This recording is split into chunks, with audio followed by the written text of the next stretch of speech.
ಪುಟ್ಟ ಮನೆ ಮುರಿದ ಕನಸು ಭಾಗ 1. ಬರೆದಿರುವವರು ಪವಿತ್ರ, ಧ್ವನಿ ಕೊಡುವವರು ಪವಿತ್ರ. ಒಂದು ಊರಲ್ಲಿ ಇಬ್ಬರು ಸ್ನೇಹಿತರು ಇದ್ದರು. ಒಬ್ಬರ ಹೆಸರು ಪವಿತ್ರ, ಮತ್ತೊಬ್ಬರ ಹೆಸರು ಅನುಕುಮಾರ್. ಇವರಿಬ್ಬರು ಒಂದೇ ಶಾಲೆಯಲ್ಲಿ ಓದುತ್ತಿದ್ದರು. ಇವರಿಬ್ಬರ ಸ್ನೇಹ ಪ್ರೀತಿಗೆ ತಿರುಗಿತು.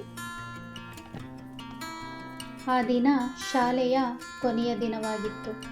ಎಲ್ಲರ ಮುಖದಲ್ಲೂ ಪರೀಕ್ಷೆ ಮುಗಿದ ಖುಷಿ ಇದ್ದರೆ, ಆ ಹುಡುಗನ ಕಣ್ಣುಗಳಲ್ಲಿ ಮಾತ್ರ ಒಂದು ತರಹದ ಭಯ ಮತ್ತು ಆತಂಕ ಎದ್ದು ಕಾಣುತ್ತಿತ್ತು.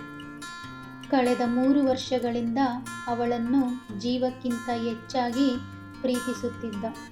ನನ್ನ ಪ್ರೀತಿಯನ್ನು ಹೇಳಿದರೆ ಅವಳು ಎಲ್ಲಿ ದೂರವಾಗಿ ಬಿಡುತ್ತಾಳೋ ಎಂಬ ಹೆದರಿಕೆ ಅವನನ್ನು ಕಾಡುತ್ತಿತ್ತು. ಅವಳ ಮುಂದೆ ಬಂದು ನಿಂತಾಗಲೆಲ್ಲ ಅವನ ಮಾತುಗಳು ಗಂಟಲಲ್ಲೇ ಸಿಲುಕಿಕೊಳ್ಳುತ್ತಿದ್ದವು.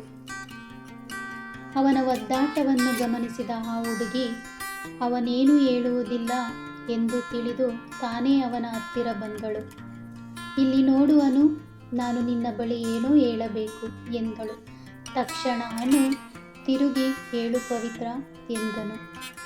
ಅವನ ಕಣ್ಣುಗಳನ್ನು ನೇರವಾಗಿ ನೋಡುತ್ತಾ, ನನಗೆ ಗೊತ್ತು ನೀನು ನನ್ನನ್ನು ಪ್ರೀತಿಸುತ್ತಿದ್ದೀಯಾ ಅಂತ. ಆದರೆ ಹೇಳೋಕೆ ನಿನಗೆ ಅಷ್ಟೊಂದು ಹೆದರಿಕೆ ಯಾಕೆ ಎಂದು ಮುಗುಳ್ನಕ್ಕಳು. ಅವನು ಆಶ್ಚರ್ಯದಿಂದ ನೋಡುವಾಗಲೇ ಅವಳು ಅವನ ಕೈಗಳನ್ನು ತನ್ನ ಕೈಗೆ ತೆಗೆದುಕೊಂಡು ಅತ್ಯಂತ ಮುಗ್ಧತೆಯಿಂದ ಹೇಳಿದಳು, ಅನು, ನಾನು ನಿನ್ನನ್ನು ತುಂಬ ಪ್ರೀತಿಸ್ತಾ ಇದ್ದೀನಿ. ನನ್ನನ್ನು ಮದುವೆ ಮಾಡ್ಕೊತೀಯಾ ಎಂದು ಕೇಳಿದಳು. ನನಗೇನು ಐಷಾರಾಮಿ ಜೀವನ ಬೇಡ, ದೊಡ್ಡ ಕಾರು ಬಂಗಲೆ ಬೇಡ. ನಾವಿಬ್ಬರೂ ಪ್ರೀತಿಯಿಂದ ಇರಲು ಒಂದು ಪುಟ್ಟ ಮನೆ ಇದ್ದರೆ ಸಾಕು.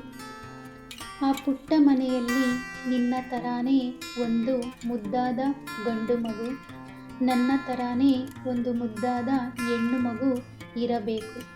ನಾವಿಬ್ಬರೂ ಚೆನ್ನಾಗಿ ಓದಿದ್ದೇವೆ, ಒಳ್ಳೆ ಕೆಲಸ ಮಾಡಿಕೊಂಡು ನಮ್ಮ ಮಕ್ಕಳನ್ನು ತುಂಬ ಚೆನ್ನಾಗಿ ಸಾಕೋಣ. ಇದೊಂದೇ ನನ್ನ ಆಸೆ. ಅವಳ ಆ ಮುದ್ದಾದ ಮಾತುಗಳನ್ನು ಕೇಳಿ ಅವನ ಕಣ್ಣುಗಳು ಆನಂದ ಬಾಷ್ಪದಿಂದ ತುಂಬಿ ಬಂದವು. ತಕ್ಷಣ ಅವನು ಗಟ್ಟಿಯಾಗಿ ಅವಳನ್ನು ಅಪ್ಪಿಕೊಂಡು ಅವಳ ಹಣೆಗೆ ಒಂದು ಮುತ್ತಿಟ್ಟು, ನಾನೂ ಕೂಡ ನಿನ್ನನ್ನು ತುಂಬ ಪ್ರೀತಿಸುತ್ತಿದ್ದೇನೆ ಎಂದು ಹೇಳಿದನು.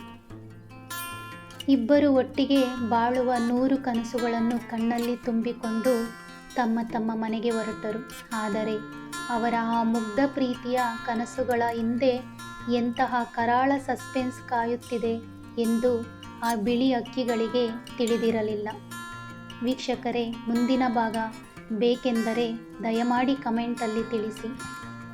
ಇಂತಿ ನಿಮ್ಮ ಪ್ರೀತಿಯ ಅಪ್ಪಟ ಕನ್ನಡ ಅಭಿಮಾನಿ ಸ್ನೇಹಿತೆ.